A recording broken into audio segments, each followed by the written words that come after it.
자, 일단 23년도에 하마스와 이스라엘 간의 전쟁이 있었는데 그동안 좀 잠잠했거든요. 음. 근데 다시 또 한번 그 긴장감이 돌고 있습니다. 이제는 국지적인 충돌을 넘어서 전면전의 가능성까지 언급이 되고 있는데 지도를 한번 살펴볼게요. 자, 이 지도가 이스라엘과 레바논 국경 지역의 충돌 분포를 나타낸 자료입니다. 이 붉은 점들이 실제로 공격이 이루어졌던 지점이에요. 이 보시는 것처럼 이 국경선을 따라서 굉장히 촘촘하게 펼쳐져 있는 게 보이시죠? 특히 지금 눈에 띄는 건 경계선뿐만이 아니라 이 꽤 넓은 지역으로 확산이 되고 있습니다. 네. 그래서 많은 전문가들이 지금 경계선 부근뿐만이 아니라 전면적으로 돌입할 수 있는 거 아니냐라는 네. 이야기가 나오고 있죠. 그리고 예전에는 군사 지역에 그런 타격만 있었다 하면은 이제는 민간 지역까지 타격이 넓혀가고 있는 지점이기 때문에 굉장히 중요하다. 레바논 남부에서 이스라엘 북부를 향한 공격이 반복되고 있고 또 이스라엘도 지금 보복 공격을 계속해서 이어가고 있습니다. 자, 이제부터는 시간 순으로 타임라인을 한번 보실 텐데 6월 3일에 이스라엘이 레바논 남부에 헤즈볼라의 거점을 공격을 했죠. 그리고 5일에는 레바논이 보복 공격을 했고요. 그리고 6월 10일 때가 이때부터 이제 본격적인 긴장이 고조되면서 뉴스도 굉장히 많이 나기도 했습니다. 이란은 이스라엘이 레드라인을 넘으면 우리도 개입을 할 수 있다라고 경고를 했고요. 그리고 그다음에 미국 국방부에서 이 추가 파병을 검토한다는 보도까지 나오면서 시장이 즉각적으로 반응을 했습니다. 자, 아까 말씀을 주신 것처럼 가장 먼저 움직인 곳은 당연히 에너지 산업이다. 그래서 보시면 WTI 유가 최근 가격 차트인데 6월 11일부터 13일까지 굉장히 짧은 구간을 한번 들고 왔습니다. 그런데 이렇게 짧은 구간만 우리가 이렇게 확대를 하고 보더라도 얼마나 눈에 띄게 급격한 급등세를 보였는지 바로 알 수가 있죠. 지금 그래프에 동그라미 표시된 부분이 바로 이스라엘이 이란을 타격했다라는 보도가 나온 시점입니다. 자, 그 순간을 기점으로 유가가 순식간에 68달러 선에서 76달러까지 급등했고요. 몇 시간 만에 무려 8달러 넘게 올랐죠. 네. 이게 단기적인 변동성이라기보다도 이 중동 지역 원유에 대한 이 공급 차질의 우려가 시장에 바로 반영이 됐다라고 보시면 되겠습니다. 이게 또 우리가 이렇게만 보면은 얼마나 이례적인 사건이었는지 알 수가 없으니까 이번에는 좀 브렌트유 가격을 보시면서 긴 사이클 한번 보겠습니다. 자, 보시면 22년도부터 코로나부터 최근까지의 좀 더 긴 흐름을 들고 왔는데 22년도에 이제 코로나 직후에 우리가 유가 공급망이 부족했던 시기에 그리고 또 러우 전쟁이 터지면서 8.8%의 상승률을 보여줬습니다. 자, 그리고 지금 제일 오른쪽 부분이 우리가 지금 최근에 이스라엘이 이란을 타격한 직후고 하루 만에 무려 7.9%까지 급등을 했다. 그리고 코로나 이후에 최대 상승률을 이번에 또 한 번 경신을 했습니다.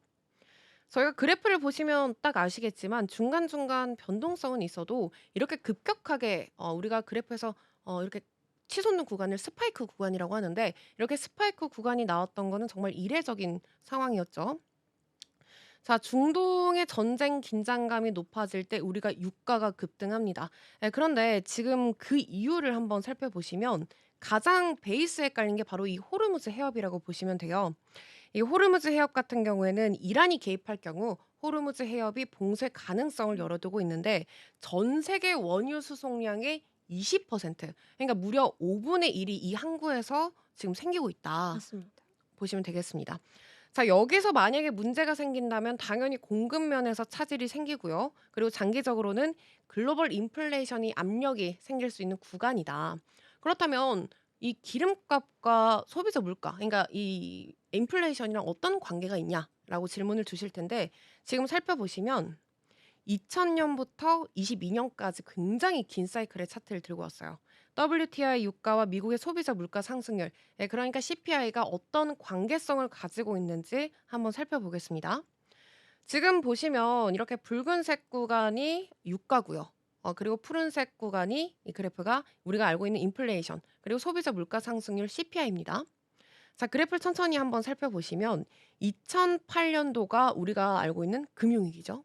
이 금융위기 직전에 유가가 배럴당 140달러까지 오르면서 이 물가도 6% 넘는 수준까지 따라 올라왔고요. 22년도에 이제 오른쪽을 보시면 러시아 우크라이나 전쟁 때 에너지 가격이 굉장히 크게 상승을 했습니다. 유가가 오르니까 CPI도 그 뒤를 따라 올라가는 모습을 보이는데 두 지표가 보시면 시간차를 두고 나란히 올라가죠. 네. 많은 사람들이 '아 역시 기름값이 오르면 당연히 물가가 오르는구나.'를 이런 경험을 통해서 알 수가 있습니다. 시장이 지금 왜 이렇게까지 민감하게 반응하는지는 이런 이유에 있는 거죠. 보통 3 개월에서 6 개월 뒤에 물가가 따라 움직였고요. 그럴 때마다 연준은 훨씬 더 신중한 스탠스를 유지했습니다. 사실 지금 이 시장에 엄청난 악재라고 해야 할까요? 지금 시장이 반등하지 못하는 가장 큰 이유가 어떻게 보면은 이 연준의 그런 매파적인 스탠스인데 이러한 중동발 리스크까지 더해진다면 더욱더 물가 상승이 높아질 수밖에 없고 그럼 연준은 금리 인하 가능성이 점점 멀어질 수 있다. 맞아요. 라고 보실 수가 있죠. 사실 물가가 상승이 되면은 어떻게 보면은 뭐 소비자들 지금 전쟁으로 인해서 소비자의 어떤 심리가 많이 위축된 상황이다 보니까 그쵸. '오히려 그럼 금리 인하를 해야 되는 거 아닌가?'라는 입장이 또 나올 수가 있지만 사실 이런 상황에서 금리 인하를 하게 되면 또 스태그플레이션에 대한 우려도 같이 나오기 때문에 맞습니다. 섣불리 인하를 할 수가 없는 거죠. 더 신중하게 접근을 할 것 같습니다. 연준은 지금 제일 신중하게 여기는 구간이 바로 물가기 때문에 네. 이 중동에 이런 일이 생긴다면 물가가 오를 수밖에 없고 그렇다면 도리어 금리 인하 가능성이 점점 멀어진다는 거죠. 맞습니다.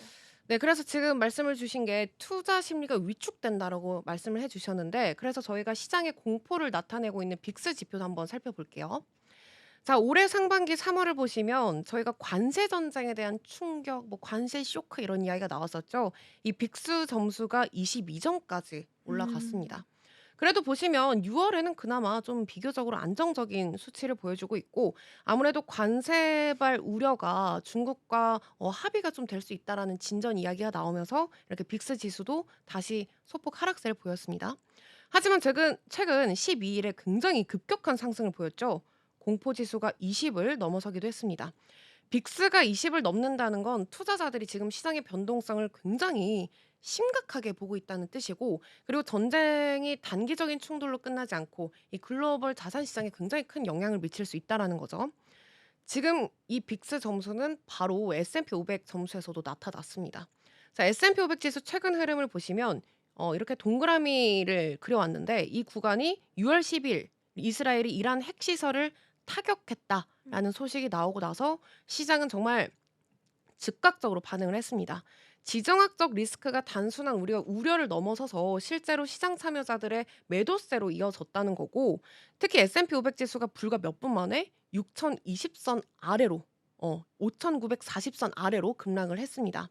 단기간에 수십 포인트가 이렇게 빠졌다는 거는 지금 참여자들이 리스크 회피 현상이 얼마나 두드러지게 나타나는지를 보여주는 거고 원유 수급 불안이 아까 말씀을 드렸던 것처럼 인플레이션을 재압박할 수 있고 그리고 이제 연준의 스탠스가 더욱더 긴장감이 돌 수 있다라는 점 그러다 보니까 공포감이 이렇게 시장에 나오고 있는 것 같습니다. 이 지정학적 리스크가 금융시장 전체를 흔들 수 있는 트리거로 좀 작용이 되겠죠. 자, 그러다 보니까 여기에 투자자들은 지금 안전자산 선호 심리가 대거 유입되고 있습니다. 보시면 대표적인 안전자산은 금이죠. 금 가격은 온스당 3,400달러 선까지 상승했고요. 달러 인덱스 역시 하락세를 멈추고 강세로 돌아섰습니다.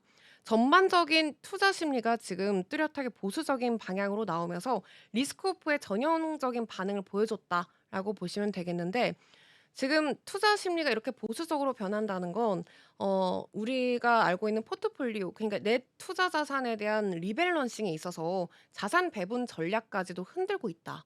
그래서 이런 걸 보고 제가 '아 역시 금은 금인가?'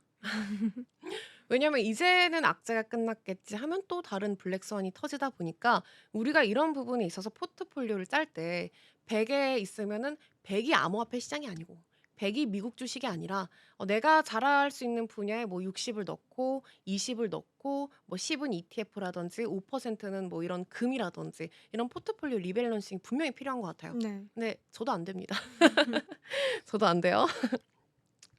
자, 지금 중동에서 벌어지고 있는 이 충돌은 정말 갑작스러운 일은 아니겠죠. 정말 수십 년 동안 이어져 온 갈등 중 하나다. 라고 보시면 되겠습니다.